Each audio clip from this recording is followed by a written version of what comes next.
यी साला पे सबै निकाय होला होइन। आज खास के लेखे हम के लिए यहाँ यो भिडियो बनायो अरे हम जतिले फेरि हेर्नु होइन, फेसबुक चलाउनु अथवा इन्स्टा चलाउनु, टिकटक चलाउनु, केले चलाउनु भन्यो अरे निरन्तर लागिरहनु पर्दो रहेछ कि। निरन्तर लागिरह्यो भने किन किन यसले बेनिफिट दिने रहेछ। त्यसै तपाईँले चलाउँछ फ्री छ भने आफ्नो मिलाएर चाहिँ भिडियोहरू बनाउने आफ्नो ठाउँ जतिले छन् बना होइन। यसले चाहिँ राम्रै दिने रहेछ कि, पैसा टन्न पैसा दिने रहेछ। कमाउने वालाले कसै कमाइहाल्यो होइन, तमले लाग होइन। यसै भिडियो बनाएर भइहाल्छ, भाइरल मान्छे सेलिब्रिटी हो भने यसै बनाइहाल्छ होइन। तमलाई सकुन्छ भने मजाले भिडियो बनाएर फेसबुकले त यसो मालामाल बनाएको छ। पैसा कति हो, न विदेश जानु पड्यो, न नोकरी गर्दा पड्यो, खालि बसी मजा खुसीमा बसेर बगाना बना भिडियो टक्क पाडेर ल भाइ।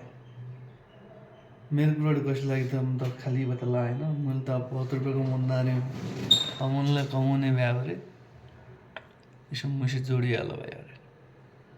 जस सकिन्छ फलो गर, जस सकिन्छ फलो ब्याक दियो, जस सकिन्छ भिडियो बना। मेन कुरा भनेको अर्का भिडियोमा बनाउनाले इसा बोलेर बनायो भिडियो बडा भाइरल हुने रहेछ।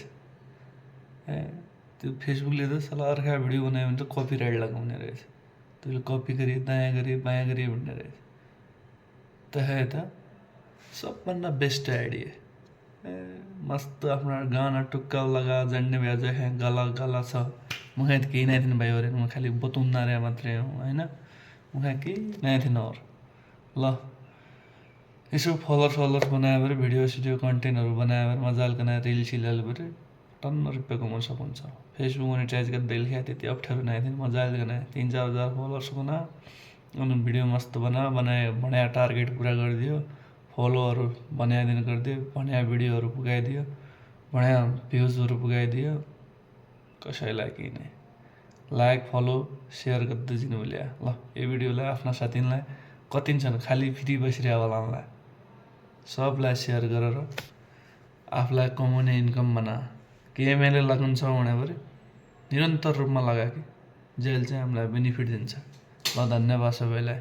ल लाइक सेयर गरे, कमेन्ट सेयर, धन्यवाद।